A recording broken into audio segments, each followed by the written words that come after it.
நம் பூமியிலிருந்து மிக தொலைதூரத்தில் இருக்கும் ஒரு கேலக்சியை விஞ்ஞானிகள் கண்டுபிடித்துள்ளார்கள். அந்த கேலக்சி MOMZ14 கேலக்சி. அந்த கேலக்சியோடைய பிக்சர் பாருங்க. ஏதோ ஒரு சின்ன புள்ளி மாதிரி தெரியுதா? நம் பூமியிலிருந்து இந்த கேலக்சி இருக்கும் தூரத்தை கேட்டால் அப்படியே வாயடைத்து போவீர்கள். அவ்வளவு தூரம். மற்றும் அதன் வயதை கேட்டால் பிரமிப்பின் உச்சிக்கே போய் விடுவோம். வாங்க அதை பற்றி பார்க்கலாம். ஏசியாலேயே 3rd largest telescope Javadi hills காவலூர்ல இருக்கு. வைனுபாபு அப்சர்வேட்டரி. இந்த இடத்துல நாங்க 24வது முறையா அங்க போயிட்டு ஸ்டார் கேசிங் பண்ண போறோம் நம்ம சப்ஸ்கிரைபர் டீமோட. நீங்களும் இந்த டீம்ல இணையணுமா? அப்போ உடனே இந்த வாட்ஸ்அப் நம்பருக்கு கான்டாக்ட் பண்ணுங்க. ஃப்ரெண்ட்ஸ், இங்க போகும்போது நாம அந்த ஆசிய கண்டத்திலேயே பெரிய தொலைநோக்கி எப்படி ஆப்ரேட் செய்யறாங்கன்றத நாம நேரடியா பார்க்கலாம். உங்களுக்கு 3 டைம்ஸ் ஃபுட்டு நாங்க அங்க கொடுத்துருவோம். நீங்க ஸ்டே பண்றதுக்கான டென்ட் ஸ்டேவும் கொடுத்துருவோம். கேம்ப் ஃபயர் இருக்கு. நைட்டு ஃபுல்லா ஸ்டார் கேசிங், பிளானட்ஸ், ஸ்டார்ஸ், கேலக்சி இது எல்லாத்தையுமே நாம வச்சுட்டு இருக்க டெலிஸ்கோப் வழியா நாங்க சொல்லி கொடுப்போம். இந்த ஈவெண்ட்ல நீங்க கலந்துக்கணுமா?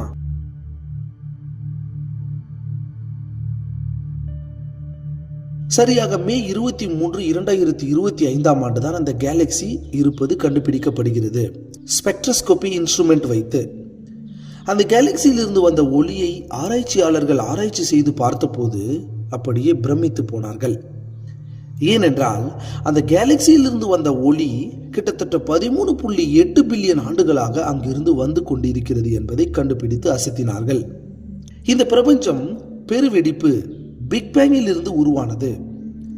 பிக் பேங் நடந்து சுமார் 280 மில்லியன் ஆண்டுகள் ஆன போது இந்த கேலக்சியிலிருந்து வெளிச்சம் உருவாகி இருக்கிறது.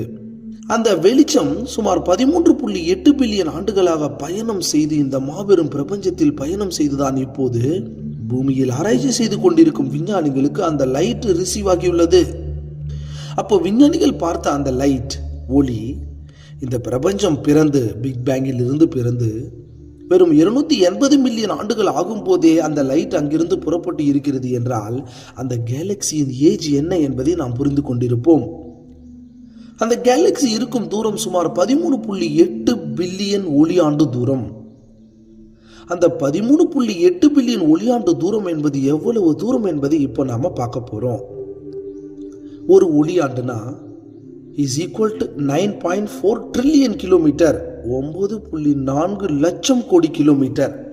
அதுபோல 13.8 பில்லியன் ஒளியாண்டுகள் என்பது 13.8 into 9.461 trillion kilometre into 1 billion என்று நாம் கால்குலேட் செய்யும் போது அதற்கு சமமாக 130.56 செக்ஸ்டில்லியன் கிலோமீட்டர் என்று வரும்.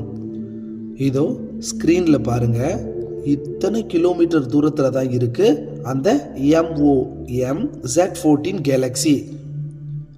கொஞ்சம் கற்பனை செஞ்சு பாருங்க அது எவ்வளவு தூரத்துல இருக்குன்னு.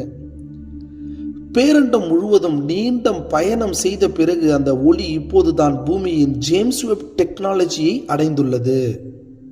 அதாவது ஜேம்ஸ் வெப் டெலிஸ்கோப்பின் அகச்சிவப்பு இன்ஃப்ராரெட் டெக்னாலஜி டெலிஸ்கோப் சென்சாருக்கு அந்த ஒளி கிடைத்திருக்கிறது. ஜேம்ஸ் வெப் டெலிஸ்கோப் மூலமாக இதுவரை இந்த பேரண்டத்தில் இதுவரை நாம் பார்த்திராத தூரத்தில் இருக்கும் பார்த்திராத ஒரு பொருளை பார்த்திருப்பது மிகப்பெரிய ஆச்சரியம்தான். இந்த பேரண்டம் பெருவெடிப்பின் மூலமே உருவானது. அப்படி பெருவெடிப்பு நடந்து எத்தனை ஆண்டுகள் கழித்து கேலக்சிகள் உருவாகி இருக்கும் என்று ஒரு அடிப்படையான கேள்வி அனைவருக்குமே ஏற்பட்டிருக்கும்.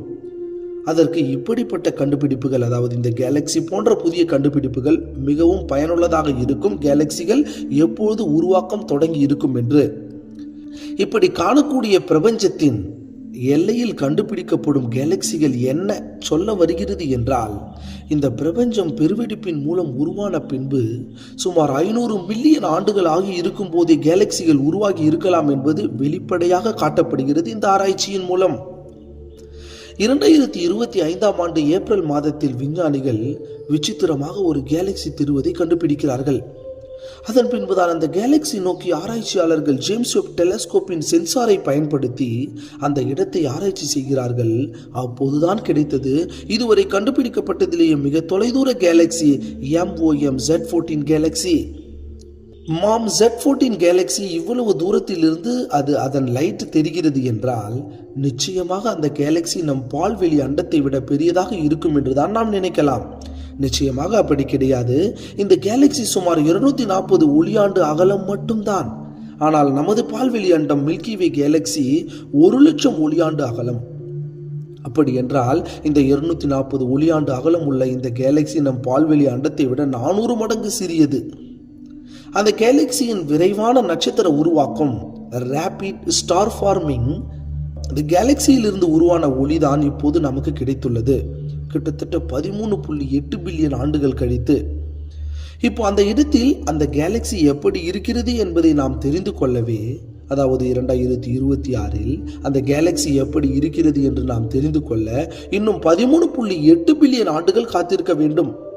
அந்த காலகட்டத்திற்குள் நமது பால்வெளி அண்டமே இருக்காது என்பதுதான் விஞ்ஞானிகளின் கருத்து.